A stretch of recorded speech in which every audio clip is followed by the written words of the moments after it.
일도 있었더라. 아멘. 오늘은 아레오바고 설교라는 제목으로 우리 은혜를 나누었으면 합니다. 아레오바고라는 곳이 어디냐면 이제 아테네, 그리스 아테네에 있던 그런 어떤 특별한 장소입니다. 제가 사진으로 좀 이렇게 찾아봤습니다. 아레오바고가 어떻게 생겼는지. 이렇게 보니까 돌 언덕이에요. 돌로 만들어져 있어요. 뭐 하얀색 돌, 이제 그 낮이어서 햇빛을 받아서 그런지 모르지만 이 돌들이 이렇게 동산을 이렇게 이루고 있습니다. 그럼 거기에는 뭐 돌도 뾰족한 것도 있겠지만 좀 이렇게 앉아서 있을 만한 그런 자리도 있고, 사람들이 모여서 돌과 위에 앉아서 토론도 하고 얘기할 수 있는 특별한 장소가 바로 아레오바고입니다. 발음이 좀 어려워서 이 동산에서 이제 아레오바고에서 모여서 이제 돌 언덕이 막 돼 있으니까 뭐 그야 말 그대로 이제 돌 언덕이에요. 돌로 만들어진 큰 돌이 이렇게 만들어져 있는데 그게 이제 돌이 위에 조금씩 이제 사람들이 앉아 있을 만한 그런 어떤 자질구레한 어떤 모양으로 이렇게 만들어져 있습니다. 그리스 나중에 우리 한번 같이 가봐야 되겠다는 생각도 듭니다. 뭐 한번 그리고 아레오바고에서 이제 옛날에 보면 이제 여러분 잘 아시는 소크라테스가 여기서 사형 선고를 받고 그렇게 했습니다. 그 조금 철학가들 이런 사람들이 다 모여서 회의도 하고 또 어떤 민주적인 결정도 하고 이렇게 했던 것들이 바로 이 아레오바고라는 곳이 존재했기 때문에 가능한 것이었어요.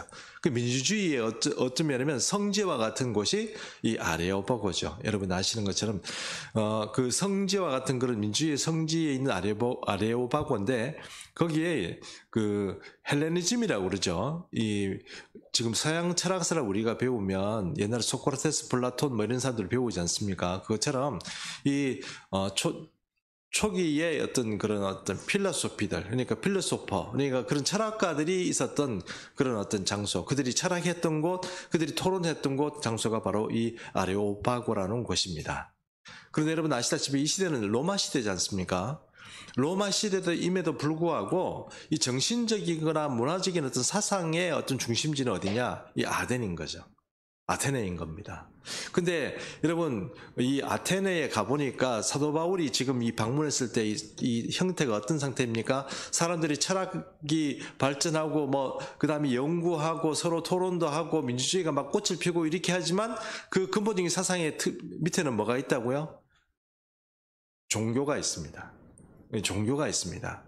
요즘처럼 무신론이 판쳐서 철학한다고 하면 무조건 신을 떠나는 것처럼 이렇게 얘기하는데 사실 그 출발은 어떻습니까?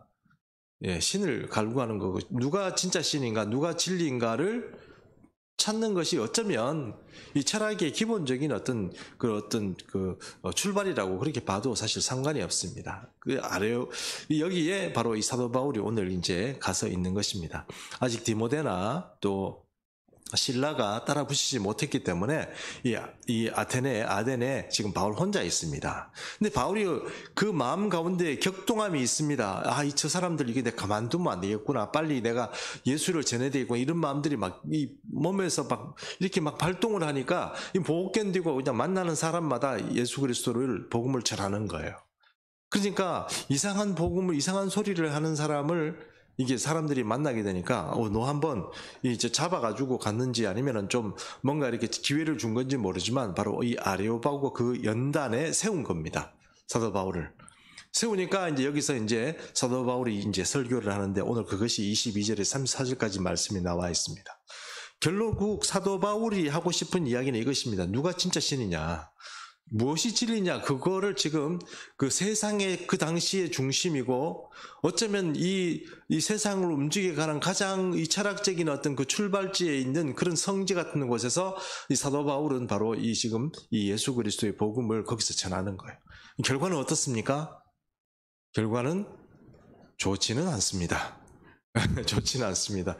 여러분 아시는 것처럼 지금까지 하나님께서 이 유럽 쪽으로 가서 복음을 전해라 이렇게 했을 때 물론 힘들고 뭐 죽을 뻔도 하고 갇힐 뻔도 하고 갇히기도 하고 이렇게 했지만 지금까지 데살로니가 빌립보를 거쳐오면서 또 베레아를 거쳐오면서 많은 사람들이 이 진리에 눈을 뜨고 복음을 받아들였습니다. 그런데 이 철학의 중심지인 이 아덴에 왔을 때 별로 효과가 없었습니다. 사람들이 별로 많이 믿지는 않았습니다.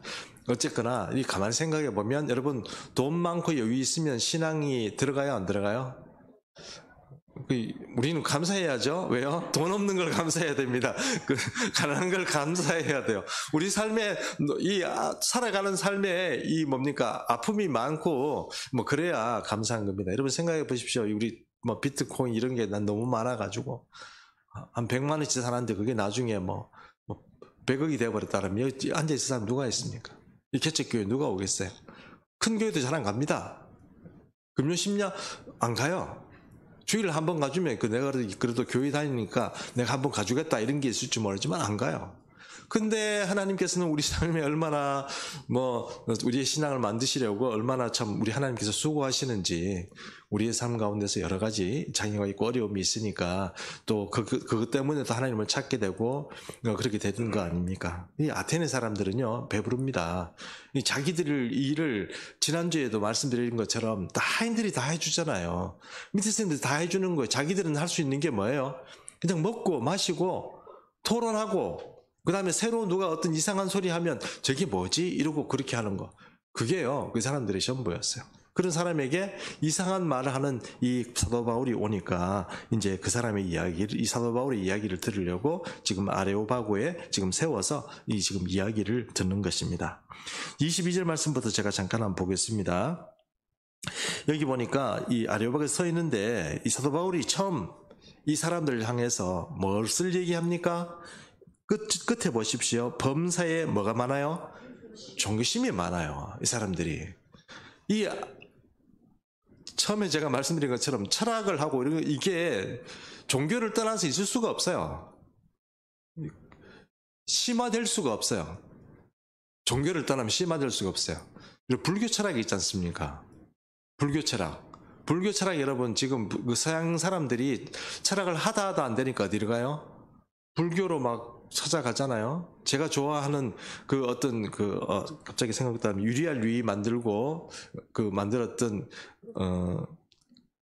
그 사람도 이 불교에 심취하고 인도의 종교를 만나고 또 이 불교를 만나니까 심취해가지고 사람들이 그 철학에 빠져들어가지고 끝없이 막 이렇게 심취돼 가는 거예요. 마찬가지입니다. 철학이라는 것도 처음 출발이 이 무종교가 아니고 종교라는 것을 우리가 잘 이해하고요. 이 영적인 세계를 갈구하게 되고 이렇게 찾아가게 된다는 거 그걸 잘 생각해야 됩니다. 이 무종교 그러니까 이 무신론자들은 이 근대에 와서 철학을 하면서 이 사람들이 그렇게 된 것이지 사실은 철학의 출발은 그렇다는 거죠. 여기서 종교심이 많은 거예요. 그리스 사람들이 종교심이 많다는 걸 어떻게 알 수 있느냐? 신들의 재단을 많이 쌓아뒀어요. 그리고 파라테논 신전이라는 거대한 신전도 만들어놨어요. 아데나라는 사람을 섬기는 신을 섬기는 여신을 섬기는 그런 종교시설이 많이 포진되어 있어요. 엄청나게 큰 규모예요. 사람들이 그 당시에 어떻게 저렇게 지었을까 싶을 정도로 그렇게 큰 규모예요. 그리고 참 놀라운 게 뭐냐 하면은 바로 23절에 이런 말이 나옵니다. 내가 두루 다니면 너희가 위하는 것들을 봤다는 거예요. 너희가 위한다, 너희가 섬긴다, 너희가 숭배하는 것들을 봤는데 어느 날 내가 하나 보니까 뭐가 나오냐면 알지 못하는 신에게라는 제단도 있더라는 거예요. 내가 지금 우리 알고 있는 신 말고 혹시 내가 놓쳐서 그 신이 화가 나서 나를 괴롭힐까 싶어서 어떻게 해요? 단을 하나 만들어 놓은 거예요. 우리 분명히 우리 몰라서 그랬지 우리가 당신을 무시한 거 아닙니다. 이러고 단을 만들어 놓은 거예요. 여러분 일본 사람들이 있잖아요. 제가 통일교 여러분 통일교 지금 지난주 수요일 날 우리가 통일교 좀 했지 않습니까? 통일교를 연구하다 보니까 통일교 일본 이 상황들을 조금 알게 되는데 와 기절할 뻔했어요. 진짜 나쁜 놈들이에요. 그 일본 사람들이 종교심이 많잖아요. 인구만큼 신이 있다고 그런 얘기 하지 않습니까? 야, 이 사람들 이 신을요, 하여튼 교묘하게 이용하니까 진짜 이 통일교가 거기서 뿌리를 내리고 그 한학자라는 그 통일교 교주 있지 않습니까? 예, 그 교주가 한학자라는 요즘 최근 2대 교주지 않습니까? 이 사람이 말하는데 얼마나 카리스마 있게 얘기하는지 사람들이 정말 대단하다 싶은 생각이 들어요. 어쨌든 신을 제대로 알지 못하는 건 완전히 노예판 되는 거예요. 아, 이거 진짜 제가 정말 제가 목사지만 내가 진짜 힘있게 이 진리의 말씀을 전해야 되겠다는 생각을 했어요. 진짜 노예판이에요. 그러니까 여러분, 우리가 예수 우리 믿는 사람이 이 밖에 나가서 전도를 해보니까 나보다 좀 똑똑한 사람들, 잘 사는 사람들 막 있잖아요. 그러면 우리 생각이 조금 위축돼요. 세상, 내가 이거밖에 안 되는데 저런 사람한테 뭐 전하면 내가 좀 그렇지 않을까 이렇게 생각할지 모르지만 아니요, 그 사람 노예예요. 노예. 돈이 있으면 돈이 있어도 노예고 돈이 없으면 없어도 노예예요. 아무 상관없더라고. 그러니까 여러분, 진리의 이 메인바된 하나님의 그 복음의 메인바된 사람이 아니면 그 전부 다 노예예요. 귀신의 노예고 종교의 노예인 거예요. 그냥 우리가 논리적으로 그냥 하는 얘기가 아니고 그럴 수밖에 없게 돼 있더라고요. 그래서 사도 바울은 이 사람들을 보니까 얼마나 종교심이 많은지 혹시 실수했을까 싶어서, 이 사람들이 실수했을까 싶어서 염려하면서 단을 알지 못하는 신에게란 단을 만들어 놓은 이유가 무엇입니까?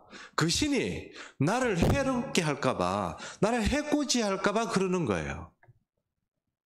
일본 사람들이 왜 그렇게 신을 많이 섬기는지 제가 그 일본에 있는 선교사님 얘기를 듣고, 우리 이대용 목사님 일본에 계셔가지고 일본의 얘기를 많이 듣습니다만, 그 얘기를 들어보니까요, 자기를 해코지 할까봐 달래려고 섬기는 거예요. 그러니까 왜 알지 못하는 신이라는 그 단이 필요해요? 그 신을 내가 추구하고 진리를 위해서 그분을 잘 섬기겠다 이런 게 아니고 뭐예요? 나를 해코지하지 말라고 그 신을 섬기겠다는 거예요. 혹시 내가 지금 섬기고 있는 제우스부터 시작해서 아데나 이런 신들, 여신들 말고 혹시 내가 알지 못하고 내 삶에 어떤 핍절함이 있고 괴롭힘이 있고 병이 걸리고 이런 문제가 있을 때 혹시 내가 알지 못하는 신 때문에 이런 게 아닌가? 그 신에게도 어떻게 해요? 제사를 지내고 예물을 드리고 이렇게 해서 달래려고 하는 거예요. 그래서 그 단을 만들었다는 거 아닙니까? 그게 그리스예요. 지금 그 그리스는 지금 일본 생각해보면 비슷하게 여러분들이 다 이해하지 않을까 생각해요. 자, 그렇습니다. 그래서 이 새긴 단도 보았는데, 그런즉 23절 제가 계속 있습니다. 그런즉 너희가 알지 못하고 위하는 그것을 내가 너희에게 알게 하리라. 지금 너희가 알고 있는 건 전부 다 가짜고, 이제 너희가 알지 못한다고 얘기했던 그 신 누군지 진짜 신 이야기를 내가 해줄게. 그거예요. 여러분, 엘리야가 바알과 아세라 선지자들과 이게 전쟁이 붙었잖아요. 아시죠? 예. 거기서 이 전쟁이 붙었는데 엘리야의 논리는 이거예요. 바알이 이 오른손에 바알이 왼손이군요. 왼손에 이 번개를 가지고 있다고 말씀드렸죠. 번개는 뭐예요? 불이죠. 불을 내리는 천둥을 치고 번개를 칠 때 비가 내리는 거 아닙니까? 그래서 누가 불을 내리는 신인가 하는 것이 누가 참 신인가를 결정하는 거죠. 그렇잖아요. 그래서 엘리야가 어떻게 얘기합니까? 바알과 아세라 선지자를 불러놓고 대기를 벌이는데 누가 불을 내리는 신인지 결투하자는 거 아니에요. 그 얘기 아닙니까? 그래서 여러분, 바알과 아세라 선지자가 기회를 줬어요. 한번 해봐라. 그러니까 온갖 노력을 다 하지만 아세라 선지자가 바알 선지자가 어디는지 엘리야의 말로 따르면 지금 너희 신이 자는 건지도 모르잖아. 빨리 좀 깨워라. 그런 농담도 하고 그러지 않습니까?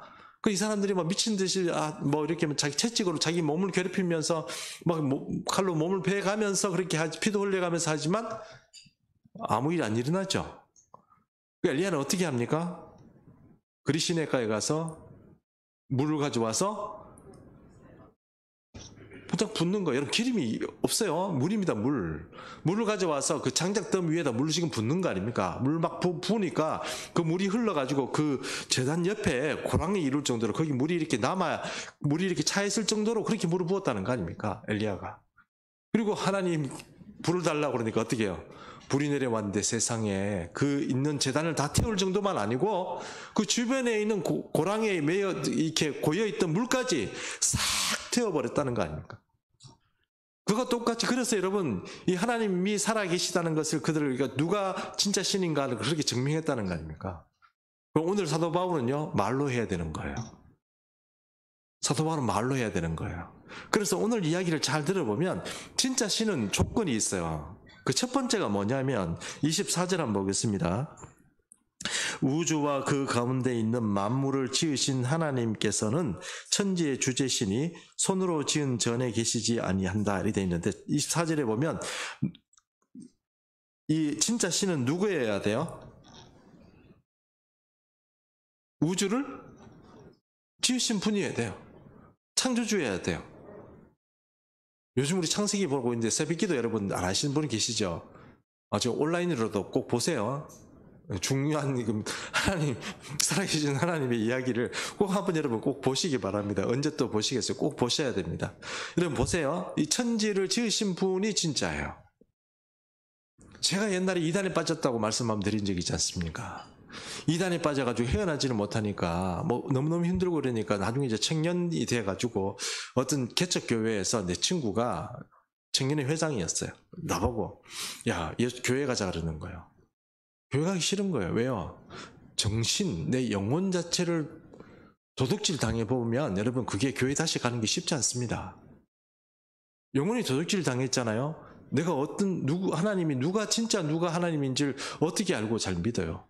어릴 때부터 신앙생활 잘 해오신 분들은 좋겠지만 저처럼 부모님들이 교회 안 다니시고 이런 사람은 세상에 가서 뭐 잘 놀던 이런 사람들은 그래가지고 정말 순수한 마음으로 하나님을 한번 믿었는데 그 하나님으로부터 이단이 잘못 믿은 거예요. 그러면 아이고 이 산이 아닌가 보. 다음 산은 올라가기가 쉽지 않습니다. 그런 상황에서 주님 제가 하나님께 이렇게 기도했어요. 하나님 진짜로 이 땅을 지으신 그 하나님이 내게 한번 응답해 주십시오. 그분이 다른 분 말고 진짜 창조주 이 천지를 지으신 그 하나님이 내게 응답해 주십시오. 이랬는데 진짜로 그때 정말 하나님께서 내게 응답을 해 주셨어요. 그래서 지금 제가 여기까지 와 있는 거예요. 하나님이 될 수 있는 조건, 진짜 신이 될 수 있는 조건은 뭐 이렇다 저렇다 이게 아니고 누가 이 땅을 만들었느냐 그거예요. 그게 첫 번째예요.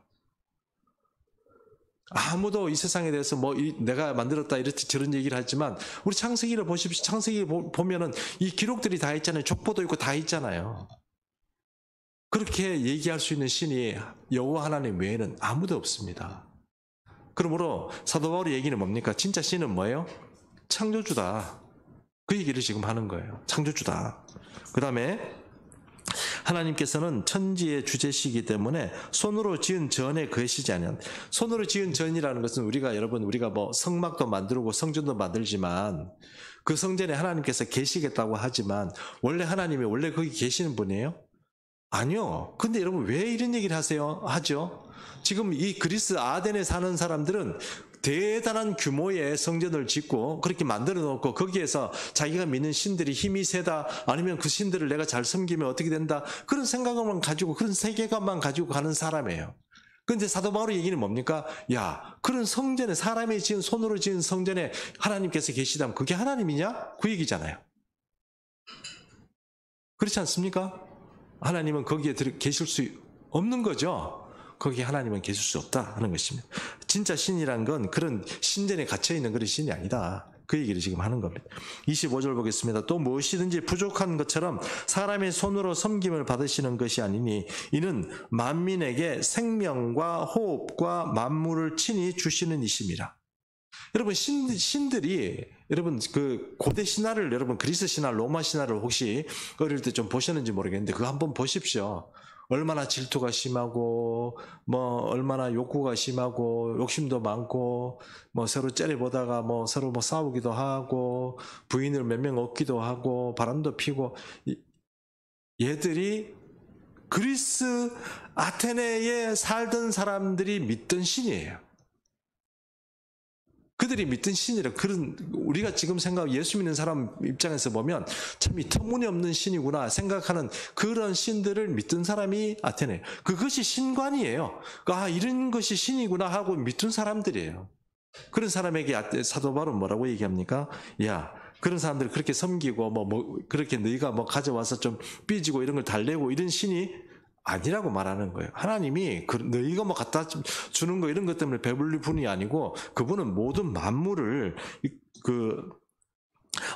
이제 만물에게 생명과 호흡과 만물을 친히 주시는 분이다.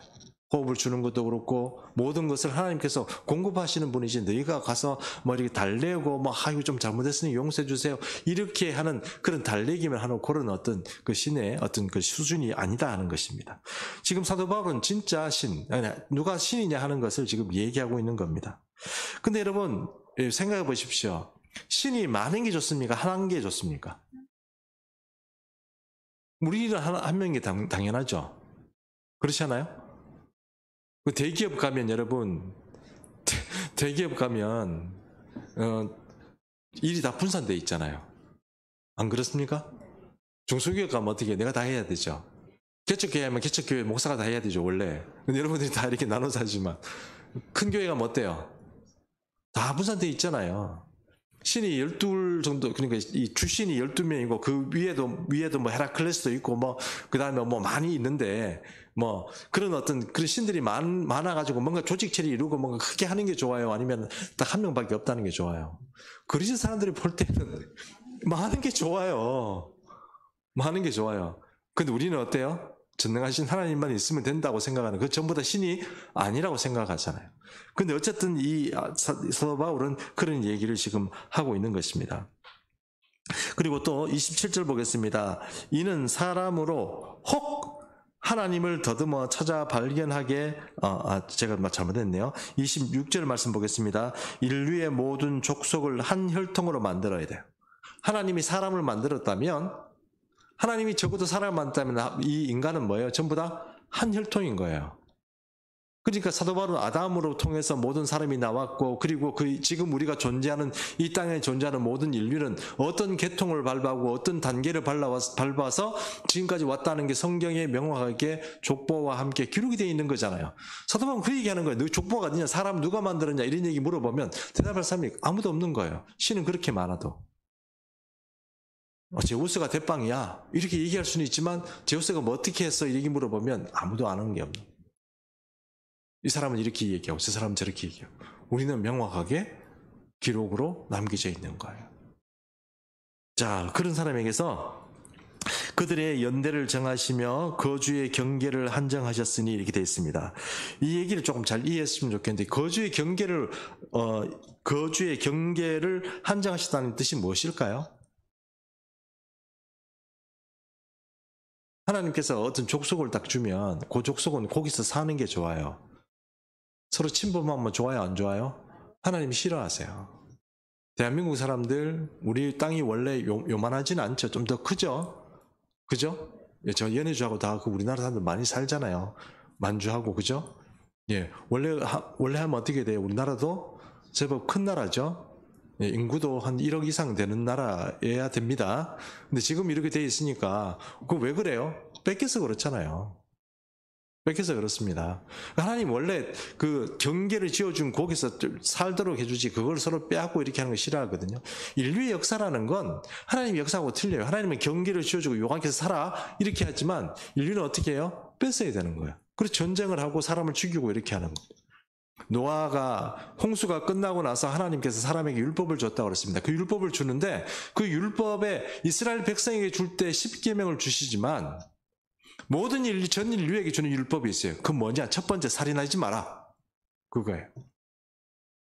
나중에 창세기 통해서 우리가 노아의 어떤 법을 더 보겠지만 노아에게 하나님께서 하신 말씀이 첫 번째는 뭐예요? 너 신앙생활 잘해라, 11조 잘해라 이런 얘기 아닙니다. 살인하지 마라. 두 번째, 피째 먹지 마라. 이거예요. 그런데 인류의 역사는 어떻습니까? 살인하죠? 피째 먹는 건 제가 설명을 잘 못하겠습니다만 어쨌든 저도 육회 좋아합니다만 피째 흐르는 거 안 먹는 게 좋습니다. 네, 그렇게 하나님 그게 왜냐하면 하나님께서 전 인류에게 처음 주시는 율법이 살인하지 마라 그리고 피 흘리지 마라 이 피째 먹지 마라 이 두 가지예요. 이거를 여러분 잘 이해하셔야 됩니다. 모든 인류에게 주신 법이에요. 근데 이 세상의 법은 그렇지 않겠죠. 그런데 이런 연대를 정해주고 거주지를 이렇게 만들어주시고 이렇게 하신 모든 하나님이 해주시는 그 권세와 권력을 가지고 계시는 분인데, 이렇게 하시는 이유는 뭐냐? 27절에 이는 사람으로 혹 하나님을 더듬어 찾아 발견하게 하려 하심이라 이렇게 됐습니다. 이런 걸 보고 이게 진짜 하나님이란 분이 계시네 하고 혹 더듬어서 찾아올 수 있도록 하게 하기 위해서 하나님께서 이렇게 만들어 주셨다는 거예요. 그리고 그는 우리 각 사람에게서 멀리 계시지 아니한데, 그 하나님이 사람을 버리거나 사람을 일부러 멸망시키려고 너희가 생각하는 그런 신관처럼 그런 분이 아니고, 정말 구하고 찾고 두드리는 자에게 가까이 하시는 하나님이라고 얘기하는 거예요. 너희가 찾고 찾으면 만날 수 있다고 말하는 신이 여호와 하나님이라 이런 뜻이에요. 내가 그분을 찾고 싶어, 내가 하나님 진짜 하나님을 찾고 갈망하고 그분을 알고 싶어 이러면 하나님께서 대답해 주시고 내가 여기 있다, 나를 알려주시는, 계시해 줄 수 있는 분이 그분이 하나님이라는 거예요. 뭔가 사생활도 불규칙하고 불투명하고 음란하고 그런 신들의 세계가 아니고, 이 하나님은 내가 진짜 진리를 알고 싶어요, 진짜 하나님을 알고 싶어요 이렇게 갈구하는 자에게 멀리 있지 아니하는 분이다 이거예요. 그래서 저는 여러분도 마찬가지겠지만 제가 참 좋아하는 말씀이 있습니다. 잠언 8장 17절 말씀. 나를 사랑하는 자들이 나의 사랑을 입으며 나를 간절히 찾는 자가 나를 만날 것이라. 기도하다가 자꾸 이렇게 뭔가 좀 마음이 흔들리고 그러면 간절히 나를 하나님 사랑합니다도 고백도 하고 어떻게 해요? 간절히 찾는 자가 내가 나를 만날 것이다. 그 말씀을 저는 믿고 고백하고 그렇게 나아갑니다.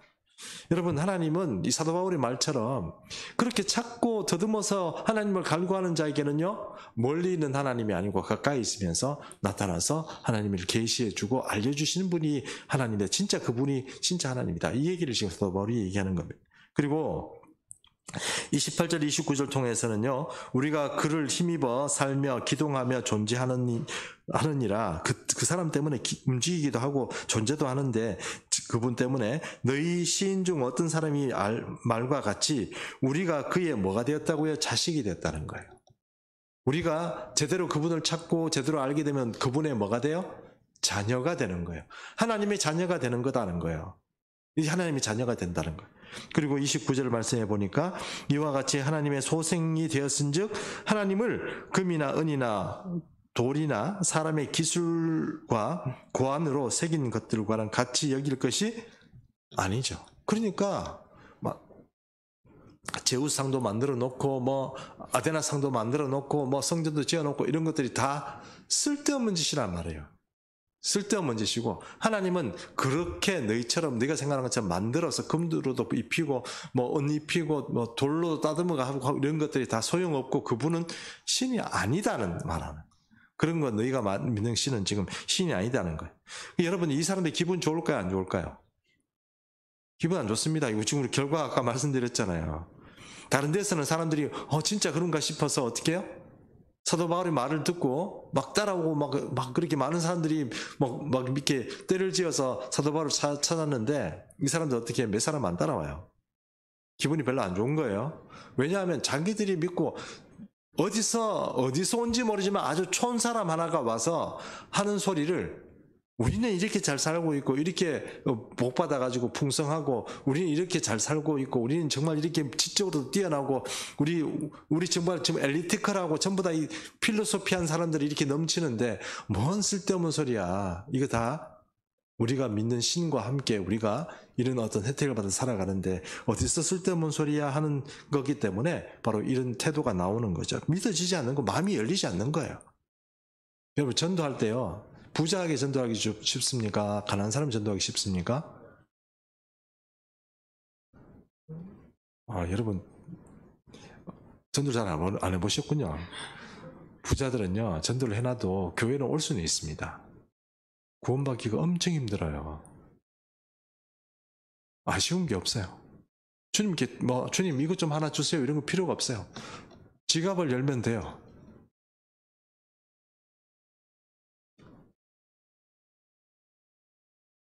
아테나 사람은 그랬다는 것입니다. 자, 계속 넘어가겠습니다. 시간이 별로 없기 때문에. 자, 30절 말씀 보겠습니다. 알지 못하는 시대에는 하나님이 간과하셨거니와 너희가 알지 못했을 때 그때는 하나님께서 참고 이렇게 그러니까 넘어가셨지만 이제는 그렇지 않다는 거예요.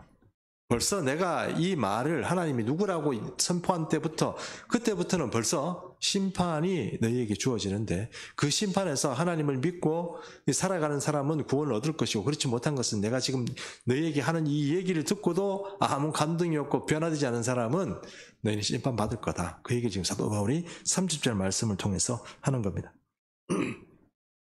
그리고 이는 천하로 31절 천하의 사람으로 하여금 천하를 공의로 심판할 날을 작정하시고 이에 그들을 죽은 자 가운데서 다시 살리신 것으로 모든 사람에게 믿을 만한 증거를 주셨음이니라 하니라. 이건 무슨 얘기입니까? 예수님이 돌아가셨는데 다시 사셨다는 거잖아요.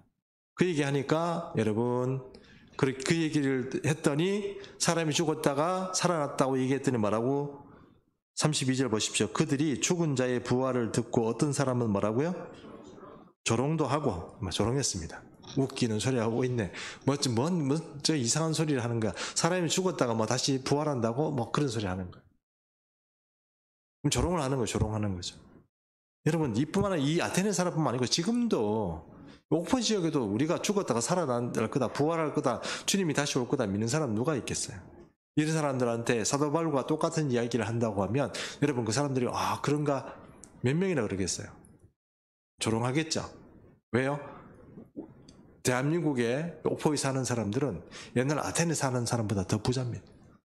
마음도 부자고 여유도 더 있고 세상 별로 그렇게 아쉽게 교회 안 다녀도 될 만큼 그런 사람들이에요. 그러니 이들 마음에 얼마나 요즘 이 발전된 사회에서 이 복음을 전하는 게 어려운가 하는 것입니다.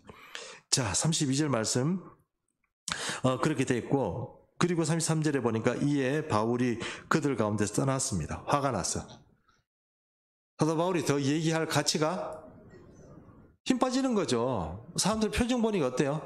에이 웃기는 소리 하고 있는데 막 비난하고 이러니까 그렇죠? 힘 빠지는 거죠. 여러분 저도 설교를 합니다만 설교할 때 사람들이 앉아가지고 한번 잘하나 안 하나 보자 이렇게 지켜보고 내가 조금 이렇게 개그 욕심이 있어서 좀 이렇게 재밌는 얘기를 했는데도 웃지도 안 하고 저런 얘기하냐 이렇게 되면 어떻게 돼요? 설교 못하죠. 빨리 내려가야 되는 생각하지 않겠어요?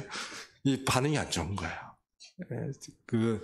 아주 진리에 정말 우리가 봐서는 이 하나님 진짜 하나님이 누군가를 아주 설명을 잘했지만 그 사람들이 보기에는 이게 그 말들이 전혀 믿기지도 않고 이해가 되지도 않은 말이었습니다. 어쨌든 그들에게는 이 예수 그리스도의 복음이 갇혀진 진리였고 닫혀진 눈앞에서 이 진리가 보이지 않는 그런 진리였습니다.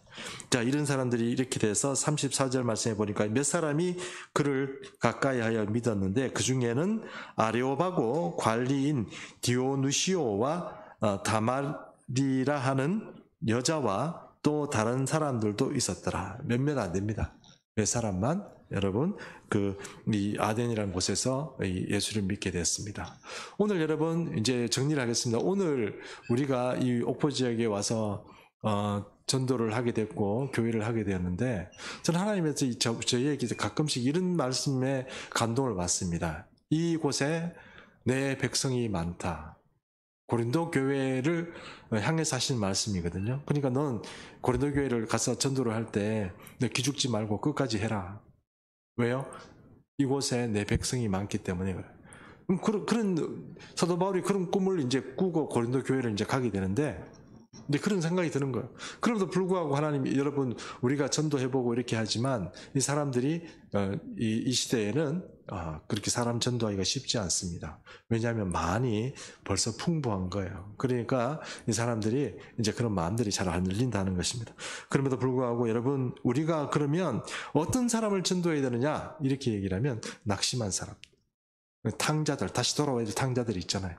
우리 흔히 말하는 잃어버린 양들, 이런 사람들, 실족한 사람들, 상처받고 교회에 안 나오는 사람들, 그런 사람들을 다 회복시켜서 하나님의 백성을 어쨌든 주님 앞에 다 붙잡아 와가지고 회복시켜야 되는 거, 그것이 어쩌면 우리 시대의 이야기입니다. 아덴 못지않게 악한 시대, 사람들의 마음이 너무 풍부하다 보니까 너무 이렇게 방만해지는 그런 마음을 가지고 사는 시대가 바로 오늘 우리 대한민국이라는 현실입니다. 그래서 이 복음이 쉽지 않겠지만 그럼에도 불구하고 이런 가운데서라도 하나님이 예비한 영혼들 우리가 건져내고 구원하게 되는 그런 귀한 은혜 있기를 우리 예수 비전 충성교회와 모든 성도님들에게 주님의 말씀으로 부탁합니다. 네, 우리 이제 함께 기도하도록 하겠습니다. 기도